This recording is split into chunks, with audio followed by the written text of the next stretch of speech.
Y bueno, el último tema de nuestra unidad número 2, pues es hablar acerca de la ansiedad, que pues bueno, estos trastornos de ansiedad pues van a ser tratados con ansiolíticos y los ansiolíticos pues prácticamente son dos grupos, las benzodiazepinas y los barbitúricos, de los cuales ya hablamos en la terapia farmacológica de la epilepsia, ¿sí?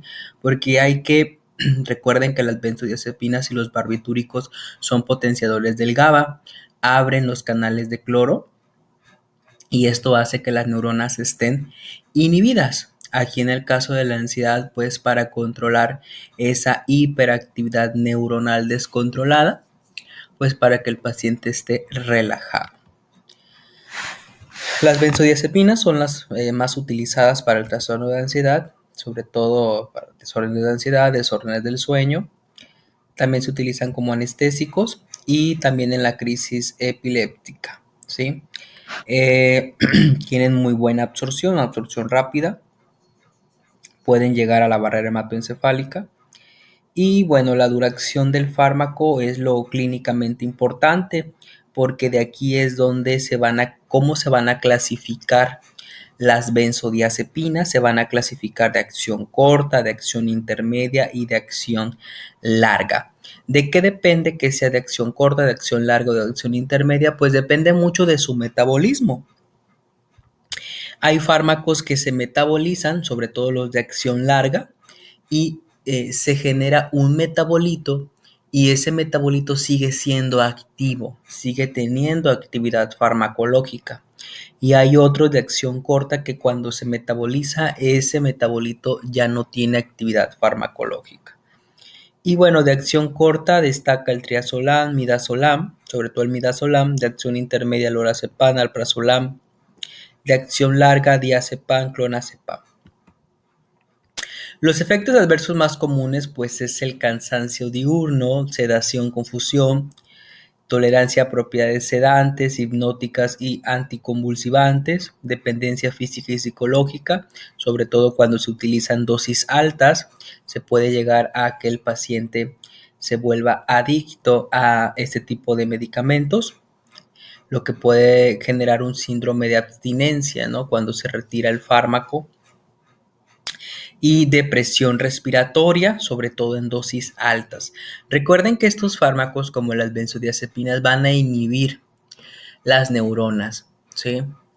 Entonces, cuando se dan dosis altas, el problema son este tipo de depresiones respiratorias, depresiones cardíacas, cuando estos tejidos tan importantes pues dejan de recibir las señales eléctricas de las neuronas porque se inhiben por completo. Entonces te puede llevar a una depresión respiratoria y una muerte que puede ocasionar una sobredosis. Te digo que es raro. Generalmente las benzodiazepinas no son tan peligrosas en comparación con los barbitúricos, ¿verdad? Algo muy importante, está completamente prohibido el consumo de alcohol con benzodiazepinas o con barbitúricos. Se potencializan los efectos y puede ocasionar la muerte, o con opioides. Aquí tenemos la clasificación de acción corta midazolam, acción corta lorazepam, intermedia clonazepam, acción larga diazepam. Y generalmente estos fármacos se utilizan como ansiolíticos para tratar la ansiedad, hipnóticos, tienen acciones sedantes, anticonvulsivantes, relajante muscular también. Y bueno, el problema es que nos puede ocasionar depresión respiratoria, acidosis respiratoria, empeora las enfermedades respiratorias como el EPOC. Y bueno, aquí tenemos algunas benzodiazepinas que son de acción ultra corta, como el midazolam, que es el más utilizado. Sobre todo el midazolam se utiliza como un sedante, ¿sí? Cuando necesitas hacer una sedación rápida, ¿sí? Por ejemplo, para realizar alguna intubación del paciente, se puede dar midazolam. Y bueno, también se puede utilizar en alguna crisis de epilepsia, pero no es lo más utilizado como anestésico principalmente porque tiene un efecto rápido, ¿sí? Las benzodiazepinas de acción corta actúan rápido, son potentes, pero el efecto dura poco. Contrario a, por ejemplo, una benzodiazepina de acción larga o de acción prolongada, esas benzodiazepinas no tienen tanta potencia, pero duran mucho tiempo. Las de acción corta es al contrario, son muy potentes, pero el efecto dura poco. Y bueno, generalmente el midazolam pues se administra por vía endovenosa. De las benzodiazepinas de acción prolongada, pues las más utilizadas es el clonazepam, el diazepam, y generalmente pues se utiliza para tratar trastornos de ansiedad, eh, algunos trastornos del estado de ánimo, también se utilizan en la crisis epiléptica. Y bueno, aquí hay una tabla en la cual te comentan cuál benzodiazepina se utiliza. Por ejemplo, el midazolam, que es de acción corta o de vida media corta, pero su potencia es alta, que significa que estos fármacos, esta benzodiazepina tiene una muy rápida potencia, pero dura poco el tiempo, es de poco tiempo, ¿sí? Fíjense, todos son hipnóticos, es decir, todos son sedantes y ansiolíticos, a excepción del midazolam, miorelajantes. Vemos que es el midazolam, el diazepam, anticonvulsivo. Principalmente se utiliza el diazepam y antiepiléptico el clonazepam. Hay una diferencia entre el anticonvulsivo y el antiepiléptico y eso es algo que sí quiero que quede claro. Generalmente el antiepiléptico se va a utilizar para prevenir la crisis convulsiva. Eso es un antiepiléptico. Es un fármaco que generalmente tomas de manera rutinaria diaria el paciente para evitar la crisis convulsiva. El anticonvulsivo es el que se utiliza durante la crisis convulsiva. Cuando el paciente está convulsionando, se puede administrar diazepam, pero como antiepiléptico se utiliza el clonazepam. Anticonvulsivos, miren, midazolam, lorazepam o diazepam se pueden administrar en un pacientito cuando está en crisis convulsiva. El antiepiléptico de elección pues es el clonazepam. Aquí también tenemos las propiedades farmacológicas, la vida media, quienes son largos, quienes tienen vida media intermedia o vida media corta. La potencia, si se fijan, generalmente va disminuyendo mientras más larga sea la vida media, el inicio de acción y el uso clínico. Vean que el midazolam se utiliza principalmente como hipnótico cuando se requiere sedar a un paciente de manera rápida, ¿sí?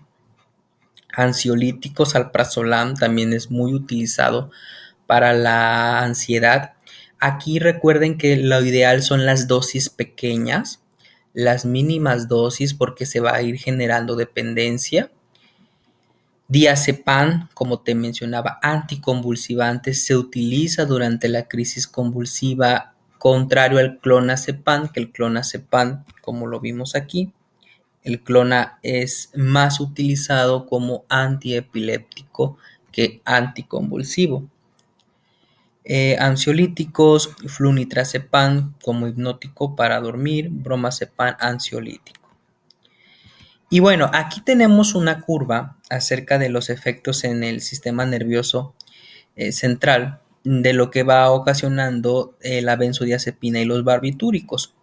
Vemos cómo van incrementando la dosis, se puede generar efecto ansiolítico, posible efecto anticonvulsivante, relajación muscular, el paciente puede estar sedado. Luego pasamos a la hipnosis, ¿sí? Y luego si aumentas la dosis puedes pasar al efecto anestésico y prácticamente es a lo que llegan las benzodiazepinas, por eso no son tan riesgosas en comparación con la curva del barbitúrico. Si analizamos la curva del barbitúrico, ellos pueden llegar hasta inducir el coma. Sobrepasan la depresión vulvar, que es la depresión respiratoria y cardíaca. Pero aquí yo te comentaba, por ejemplo, si combinas benzodiazepinas con alcohol, esta curva pues se vuelve como la del barbitúrico. ¿Sí? Los efectos pueden ser, pueden ser catastróficos. Los barbitúricos pues prolongan la duración de la apertura de los canales de cloruro o del cloro y también bloquean los receptores del glutamato. Se utilizan como anticonvulsivos, como sedantes en la anestesia. Tienen pues muy buena absorción y pues también te generan abstinencia y te pueden ocasionar la muerte. Son fármacos que se deben de tener mucho cuidado y sobre todo debes de recordar cuáles son sus fármacos, sus antídotos para esta sobredosis. Recuérdate que la intoxicación con barbitúricos se trata con naloxona y la intoxicación de las benzodiazepinas se trata con flumazenil. Hemos visto algunos fármacos de uso en emergencias. El primero que vimos fue intoxicación por plaguicidas organofosforados. Ahí vimos que se utilizaba la atropina.